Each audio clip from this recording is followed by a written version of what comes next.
Good morning friends, so welcome to the prelims booster session. आज का पहला topic है semiconductor and display manufacturing in India. बहुत important topic है आपके ये। अगर हम ये कहें कि आपके कुछ टॉप के इम्पॉर्टेंट टॉपिक हैं मेंस के लिए या आपके प्रीलिम्स के लिए, तो उनमें से ये एक टॉपिक आएगा ज़रूर।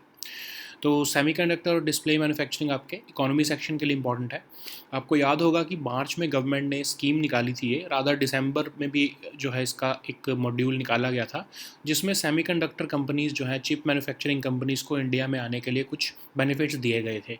अब उस स्कीम को जो है दोबारा से मॉडिफाई किया जा रहा है, बेनिफिट्स को ज़्यादा बढ़ाया जा रहा है या फिर प्रोनिंग की जा रही है।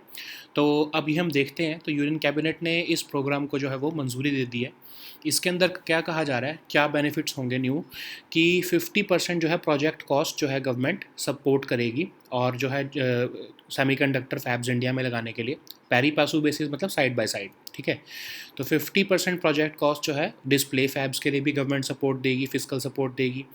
कैपिटल एक्सपेंडिचर भी 50% गवर्नमेंट सपोर्ट देगी। अब ये सब इसलिए किया जा रहा है क्योंकि आपको पता है ना, चाइना+1 इनिशिएटिव है एक। चाइना+1 इनिशिएटिव क्या कहता है कि सारी जो आपकी यूरोपियन यूनियन, यूएस, जितनी भी वेस्टर्न कंट्रीज़ में जो भी आपकी बड़ी बड़ी कंपनीज़ हैं, बिग टेक कंपनीज़, वो ये सोच रही थी 2013 से रादर सोच रही थी कि हम अपनी जो मैन्युफैक्चरिंग है उसको सिर्फ चाइना में नहीं रखते, क्योंकि चाइना में अगर सप्लाई चेन डिसरप्शंस हुए तो हमारा तो बहुत नुकसान हो जाएगा। उसको हम at least one more Asian country में हम रखते हैं, ठीक है। तो चाइना+1 इनिशिएटिव 2013 का इनिशिएटिव था, लेकिन 2020 में रियलाइज़ हुआ कि उस इनिशिएटिव के ऊपर बहुत सीरियसली वर्क करने की ज़रूरत है, क्योंकि चाइना ने जब क्रिपलिंग लॉकडाउन्स लगाए, बहुत ही पावरफुल लॉकडाउन्स, बहुत ही स्ट्रिक्ट लॉकडाउन्स लगाए, तो इन कंपनीज़ ने बहुत सफ़र किया है। तो अब ये चाइना+1 इनिशिएटिव जो है बहुत सीरियसली ले रही हैं अब ये बाहर जो है आपकी कंपनीज़। तो इसीलिए सेमीकंडक्टर कंपनीज़ जो है वो चाइना से बाहर मूव आउट होना चाह रही हैं, या फिर चाइना के अलावा किसी और एक एक्स्ट्रा कंट्री में किसी और एक एशियन कंट्री में वो अपनी प्रेजेंस फील कराना चाहती हैं। तो इंडिया चाहता है कि हम जो है वियतनाम जैसी कंट्रीज़, या बांग्लादेश, या फिर इवन अदर कंट्रीज़ जो है आपकी, उनसे कम्पीट करके हमारे यहाँ पर जो है सेमीकंडक्टर और डिस्प्ले मैन्युफैक्चरिंग जो है वो एस्टैब्लिश कर ली जाए। तो उसके लिए पहले जो गवर्नमेंट ने स्कीम अनाउंस की थी, ऑफ कोर्स 2-2.5 लाख करोड़ रुपए के बेनिफिट्स देने को प्लान कर रही है गवर्नमेंट इनको, क्योंकि ऑफ कोर्स ये जो है आपकी पूरी इंडस्ट्री बहुत ही कॉस्ट, इसकी इनिशियल कॉस्ट बहुत ज़्यादा हाई होती है, तो इसीलिए गवर्नमेंट को फिजिकल सपोर्ट देना पड़ता है, चाहे कोई भी गवर्नमेंट हो, ठीक है। तो अदरवाइज़ जो है उनको फ़ायदा नहीं होगा यहाँ पे आने का। तो गवर्नमेंट ने इस बार क्या किया है, पहले जैसे 30% का जो है वो डिस्प्ले फैब्स के लिए जो है फिजिकल सपोर्ट दे रही थी गवर्नमेंट, या 30% का कैपिटल एक्सपेंडिचर का सपोर्ट दे रही थी, उसको बढ़ा के भी अब 50-50% कर दिया गया है, ठीक है। सो इससे होगा क्या, इलेक्ट्रॉनिक्स मैन्युफैक्चरिंग इंडिया में बढ़ेगी। आपको जो 50% का प्रोजेक्ट कॉस्ट जो है गवर्नमेंट शेयर कर रही है आपके साथ, तो आपको तो आधा खर्चा करना है।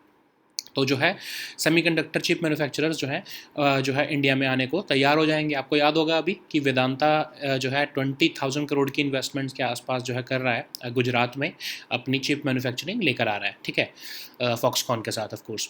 और इससे होगा क्या, ह्यूज कैपिटल इन्वेस्टमेंट्स होंगी आपके। जो ये चिप मैन्युफैक्चरिंग होती है उसमें हाई रिस्क होती है वो इंडस्ट्री, लॉन्ग जस्टेशन पीरियड, मतलब प्रॉफिट्स बहुत लेट आना शुरू होते हैं, इनिशियल इन्वेस्टमेंट्स बहुत ज़्यादा लगती हैं, और लगातार इन्वेस्टमेंट्स करनी पड़ती हैं, ठीक है।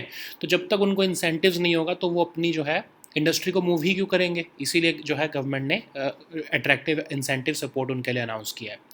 इससे होगा क्या, ऑफ कोर्स आपके जो खासकर टेक्नोलॉजी जो आपके 45 नैनोमीटर से ऊपर की जो है आपके चिप जो होती हैं, सेमीकंडक्टर मार्केट है, जो कि 50% ऑफ टोटल सेमीकंडक्टर मार्केट है, उसको सपोर्ट ज़्यादा किया जाएगा। और ये आपके ऑटोमोटिव जो है पावर सेक्टर या टेलीकॉम एप्लीकेशंस के लिए ये चिप्स जो है वो ज़्यादा यूज़ की जाती है।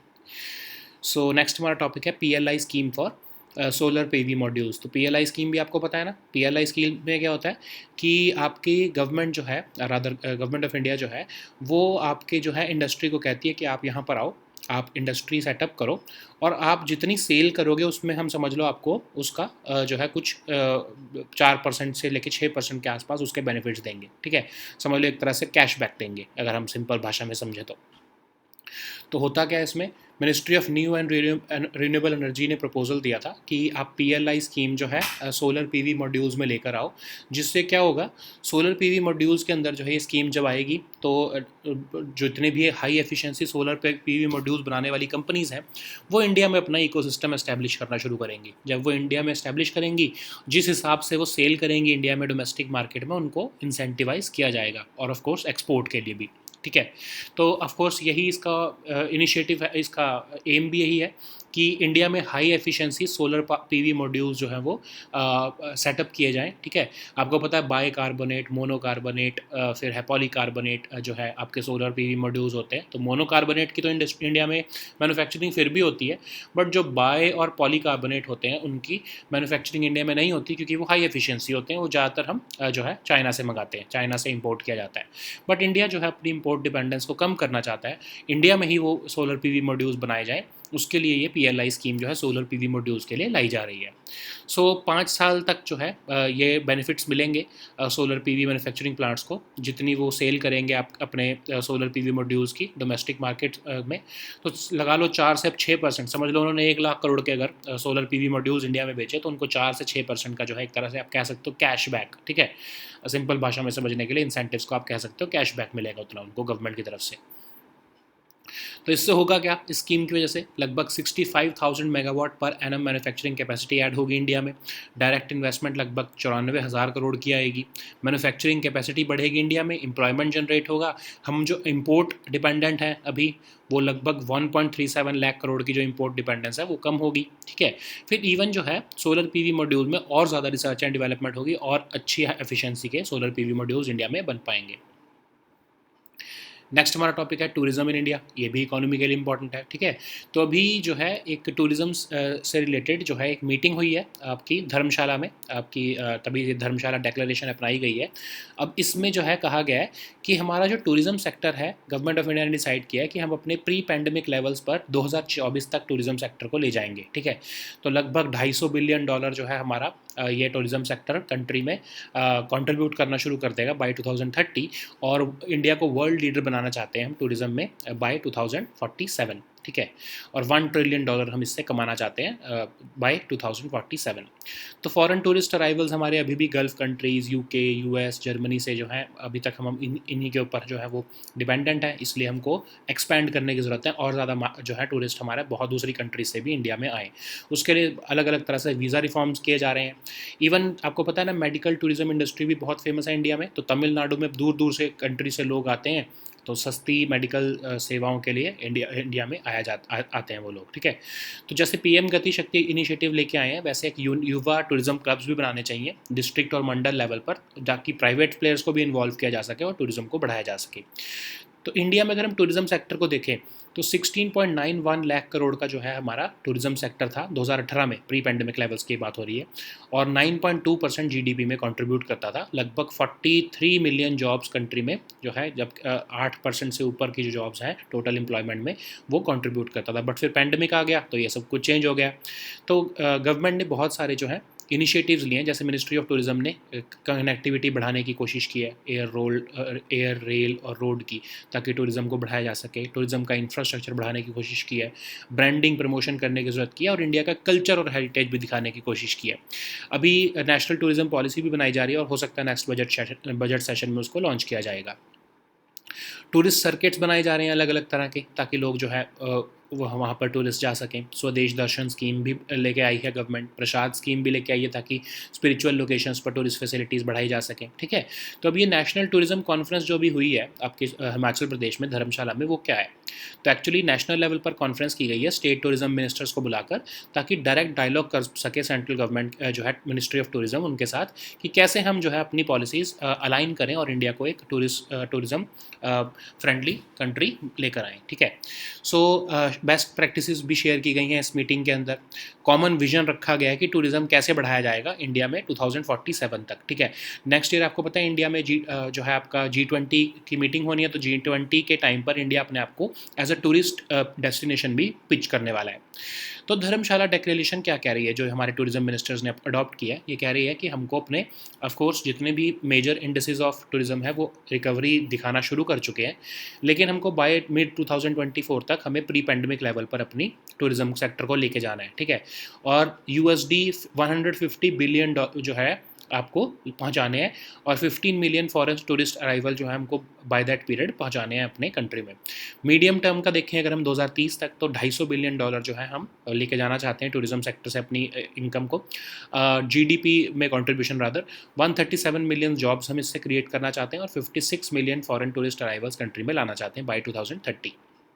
यही जो है टारगेट इसको 2047 तक जो है बढ़ाकर $1 ट्रिलियन तक का कर दिया गया है, ठीक है। और of course next year G20 का मौका हमें नहीं छोड़ना है, उसके लिए हमको अलग अलग तरह से इंडिया को पिच करना है कि वो एक टूरिस्ट डेस्टिनेशन है, ठीक है। उसके लिए गवर्नमेंट ने नेसेसरी इंटरवेंशन भी डिसाइड किए हैं कि वीज़ा रिफॉर्म करेंगे, ईज़ ऑफ ट्रैवल करेंगे, ट्रैवल फ्रेंडली इमिग्रेशन फैसिलिटीज़ लेके आएंगे, और ओपननेस करेंगे इंटरनेशनल ट्रैवल के लिए। सो नेक्स्ट हमारा टॉपिक है न्यूट्रिशन रेटिंग सिस्टम। गवर्नेंस के लिए टॉपिक इंपॉर्टेंट है। तो FSSAI जो है वो न्यूट्रिशन रेटिंग सिस्टम जो है वो अनाउंस कर रहा है। ऑफ कोर्स ड्राफ्ट नोटिफिकेशन उसकी निकाल दी गई है, आने वाले टाइम में ये मैंडेटरी कर दिया जाएगा। तो ये है क्या, बेसिकली आप जो प्रोडक्ट्स खरीदते हो वो हेल्दी हैं या नहीं है, उसके बेसिस पर रेटिंग दी जाएंगी, ठीक है। समझ लो कोई किसी प्रोडक्ट में बहुत ज़्यादा फैट है या बहुत ज़्यादा उसमें शुगर है, तो उसको कम रेटिंग मिलेगी क्योंकि वो अच्छा नहीं है प्रोडक्ट, तो आप उसको कंज्यूम ना करो। एक तरह से आपको ये रीइंफोर्स किया जा रहा है, मेंटली आपको बताया जा रहा है कि ये प्रोडक्ट जो है वो ठीक नहीं है, आप इसको कंज्यूम ना करो, ठीक है। तो on the basis of nutrients और ऑन द बेसिस ऑफ जो है आपकी हेल्थ, ये शुगर या सॉल्ट या फैट को देखकर उसकी जो है लेबलिंग की जाएगी, ठीक है, स्टार रेटिंग की जाएगी। तो ये मैंडेटरी होगा सारे पैकेज फूड आइटम्स के लिए।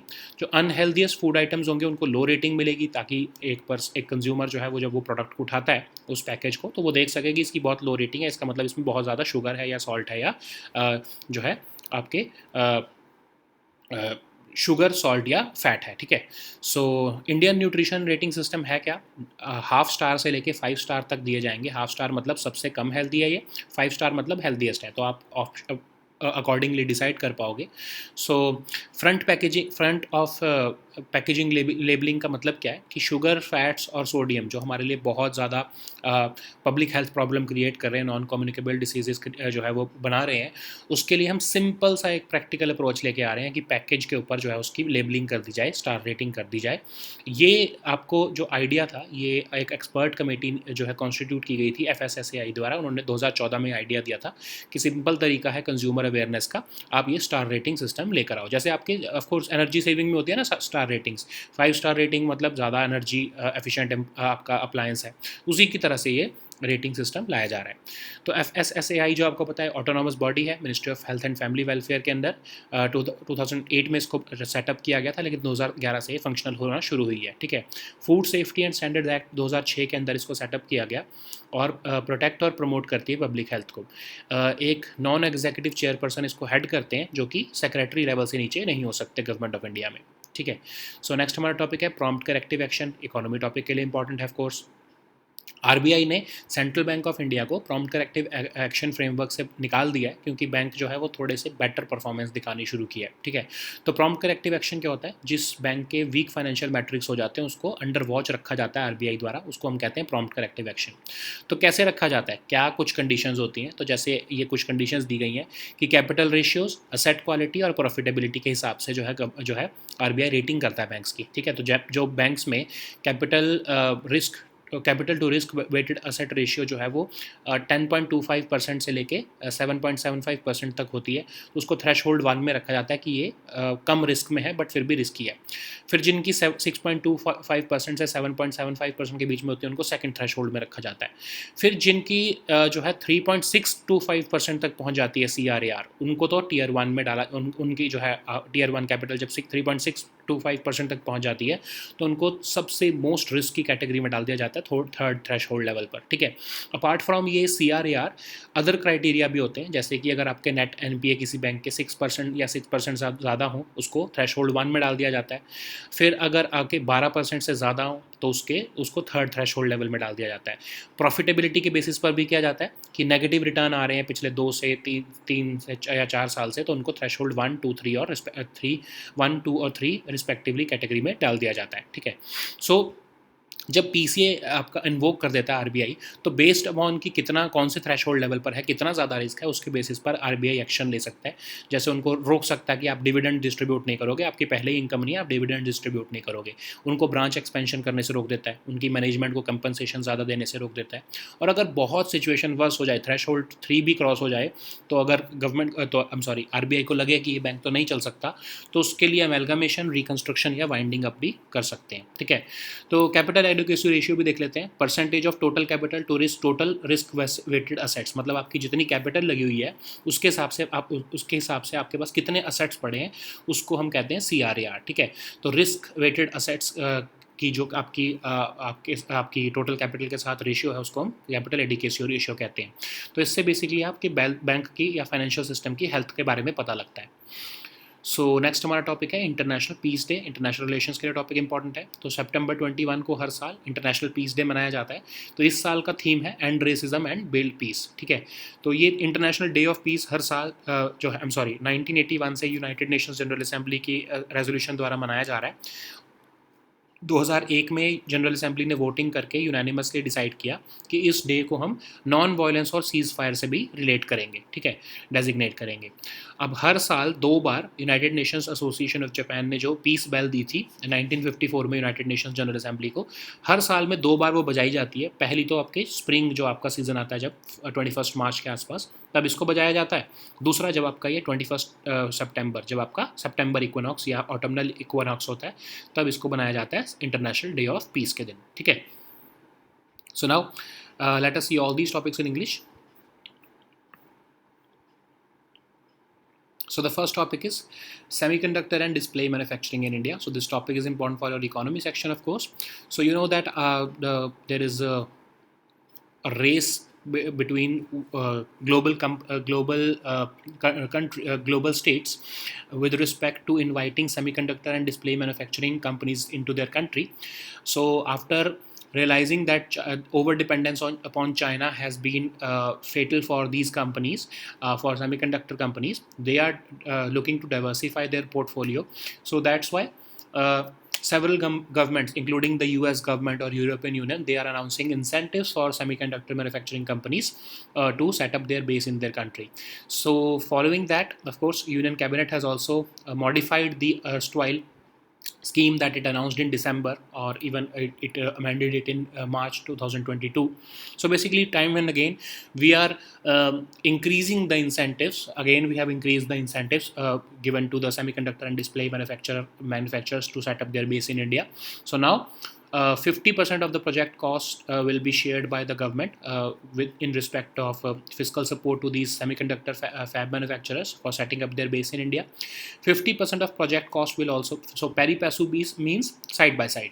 Okay, while they are setting up their business, 50% of their project cost will be shared by the government through fiscal support. So pari passu is side by side support. Okay, so 50% of project cost will also be given for the setting up of display fabs in India. Even not just that, 50% of their capital expenditure will also be shared by the government with respect to compound semiconductors, silicon photonics, sensor fabs, semiconductor ATMP facilities, etc. in India. Okay, so the aim is to, of course, usher in a new era of electronic manufacturing in India. You know that this semiconductor manufacturing and display manufacturing requires huge capital investments for a sustained for a long period of time. So basically the risks are very high, the returns are very low initially, so it requires a significant amount of investment, and it takes a very long time for these companies to generate returns. So they do not want to shift their base once they set up their base in some part of the world. So they do not want to shift it because they would require to start from the very first, and they would have to invest too much money in setting up their manufacturing base.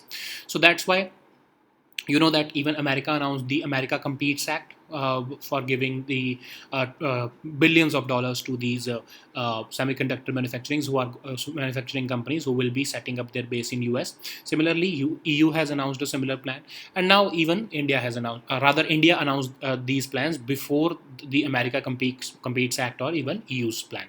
We are time and again revising the incentives so that these semiconductor companies choose India as the base instead of these other Western countries. So, what will be the impact? Of course, it will expedite investments coming into the country. We saw that in Gujarat, in the state of Gujarat, Vedanta and Foxconn have decided to set up their base, and they are going to establish their semiconductor manufacturing in the state of Gujarat now with almost 20,000 crore investments. Okay, so these semiconductor nodes of 45 nanometer and above are high in demand because they are used in automotive, power, and telecom sector, and they constitute over 50% of total semiconductor market. So this new modifications will also support this particular segment of semiconductor manufacturing. So the next topic is PLI scheme for solar PV modules. This topic is also important for our economy section. So Union Cabinet has also given approval to the second tranche of PLI scheme in the high efficiency solar PV modules.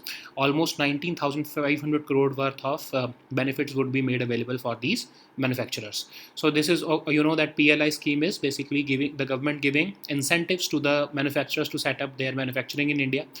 So it is kind of a cashback scheme. If you, let's suppose that if you are a high efficiency solar PV module manufacturer, and if you set up base in India for the next 5 years, if your whatever sale or whatever increase in sale that you do in India, government will be giving you 4 to 6% of the benefits of that entire sale amount. Okay, so basically government is giving you cashbacks. Okay, so for simple understanding, I'm using the term cashback. Of course, it is just fiscal incentives actually. So this will help us to build an ecosystem of high efficiency solar PV modules in India, and we are currently import dependent upon China for the supply of these high efficiency solar modules.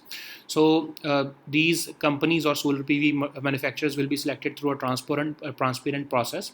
The benefits will be dispersed to them for 5 years once they commission their solar PV manufacturing plants in India, and the benefits would be given on the basis of the sales of these products from the domestic market. Okay, so the more they increase in their sales, the more they will be incentivized. So how would it be beneficial? So 65,000 megawatts per annum manufacturing capacity would be added in India if this scheme takes off. Direct investment of about 94,000 crore would come to India. Manufacturing capacity would increase. Employment generation, of course, would happen. Import substitution. Currently, almost 1.37 lakh crore worth of import is done by India from China specifically. Also, once this base is set up in India for high quality or high efficiency solar PV modules, even further research and development would happen in this segment, and we would match our resources with the rest of the world. So the next topic is tourism in India. So there was recently a national conference was held in which the Ministry of Tourism invited all the state tourism ministers to chalk out a plan for the tourism sector in the future. So now they have decided that a plan for recovery of tourism sector to the pre-pandemic levels by 2024 has been certain. The plan has been made for that. Dharamshala Declaration 2022 has been made for the same. So currently, almost all the foreign tourist arrivals are confined to the top few major countries like the Gulf countries, UK, US, and Germany, as our top source markets of foreign tourists who are visiting India. But we are conducting several visa reforms. We want to diversify the tourists who are coming into India. Even we are presenting ourselves as a medical tourism destination, like Tamil Nadu is presenting itself for the same. Like PM Gati Shakti initiative, we should also be launching the Yuva tourism clubs, based upon which district level and at the mandal level, private players can also be involved in cases to promote tourism. Okay, so tourism sector in 2018, the figures are for 2018, of course, contributed almost 16.91 lakh crore or 9.2% of India's GDP, and it supported almost 43 million jobs in India. So the government has also taken certain steps, like we have improved the connectivity of air, rail, and roads, improved our infrastructure, branding and promotion of even our cultural and heritage was promoted and showcased so that tourists come into India. Even a new national tourism policy is being made, and probably it will be released by the next budget session. Various tourist circuits have been made so that these tourist circuits would be presented as the viable tourism destinations for the incoming tourists. Swadesh Darshan scheme was also launched for building tourist infrastructure across various themes. Prashad scheme with respect to spiritual locations was also launched by the government. And in this National Tourism Conference, which was conducted in Himachal Pradesh recently, the Ministry of Tourism conducted a direct dialogue with states, and it provided them with a platform for sharing best practices with each other, and a common vision for tourism was presented. Okay, so what is the Dharamshala Declaration? So it says that, of course, the tourism sector has shown signs of recovery. Probably we would recover to the pre-pandemic levels by mid 2024, and the country aims to achieve USD 150 billion GDP contribution and 15 million foreign tourist arrival by that period. But for the medium term, that is by 2030, our goal is to have $250 billion worth of GDP contribution from tourism sector, 137 million jobs, and 56 million foreign tourist arrivals in India. $1 trillion worth of uh, tourism sector should be there in India by the year 2047 also. So because next year we are going to assume the presidency, rather we are going to assume the presidency by the end of this year, but next year for the entire period we will be pitching India as the tourism destination to the rest of the world. So the next topic is nutrition rating system. So this topic is important for the governance section. So FSSAI has released a draft notification for front of pack labeling. So basically this will be like your electrical appliances have certain star ratings based upon which you understand that this 5-star rating appliance is more power friendly. So based upon that, these manufacturers or the packaged food item providers, they will have to put up a star graphic based upon which you would be knowing that this item is healthy or not. Okay, so and the unhealthiest food item would carry, of course, a low rating. So this is what Indian nutrition rating system is. From half star to 5-star, the 5-star will be the healthiest, half star will be the least healthy. Okay, so once you would be picking up the products or packaged food items, you would be able to see that this is a low star rating product. So you do not need to buy this. So based upon the star rating of that product, you would be able to make a healthy choice. So it is important because the sugars, fats, and sodium in our health is causing non-communicable diseases. So a simple practical tool was envisaged by an expert committee in 2014, which recommended it to the FSSAI that we should also make a star rating system in our nutrition star rating system in our food segment. So what is this FSSAI? So of course it is an autonomous body under the Ministry of Health and Family Welfare. Don't confuse it with the Ministry of Food and Food Processing. Okay, so it was set up in 2008 and it started functioning from 2011. It was set up as per the Food Safety and Standards Act of 2006, and it aims to protect and promote public health into the country. It is headed by a non-executive chairperson who shall not be below the rank of Secretary to the Government of India. So the next topic is prompt corrective action. So this topic is also important for your economy section. So RBI has removed Central Bank of India from the prompt corrective action framework because it has shown certain improvements in financial ratios. So what is prompt corrective action? Once a bank starts showing weak financial metrics, it is immediately put up under the prompt corrective action by the RBI to make course corrections. So how is it applied? What are the metrics that RBI sees? So basically there are three things or three parameters. First is the capital ratios, second is the asset quality, and the third is profitability, based upon which the RBI categorizes the banks in threshold limits or the risk limits. So under the first category of risk, that is the least risk, or less risk, I would say. If the CRAR is between 7.75 to 10.25, then of course the first threshold less risk for a bank. If it is between 6.25 and to 7.75, then it is second threshold, and so on. Okay, based upon asset quality also, the net NPA, if they are 6% or more, then of course threshold 1 is given. If they are 12% and more, of course, then it would be third threshold level, which is the most risk category.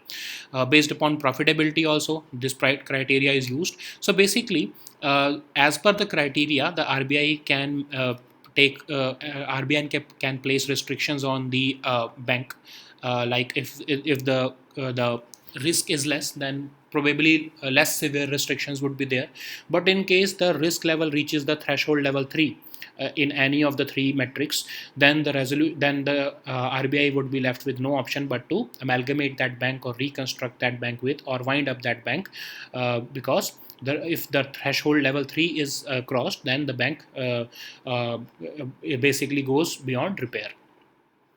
So what is capital adequacy ratio? Of course, it's a percentage of total capital to the total risk weighted assets, which means that it presents the percentage of a bank's risk weighted credit exposures. So the better this ratio is, the better it is for the financial system of that bank, or rather, this capital to risk weighted assets ratio is used to protect depositors and promote the stability and efficiency of financial systems around the world.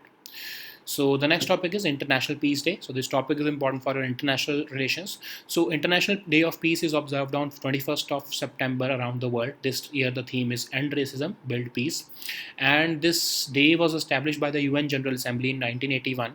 And in 2001 it was unanimously decided that this will also be designated as the period of non-violence and ceasefire. The United Nations Association of Japan donated Peace Bell to the United Nations General Assembly in 1954, and this peace bell is rung twice a year. One on the day of spring, that is on the vernal equinox or the March equinox or the spring equinox, and the second one is rung on this International Day of Peace, which falls on the autumnal equinox, that is the September 21st. So these were our topics for today. We'll be meeting next time with new topics. Until then, goodbye and take care.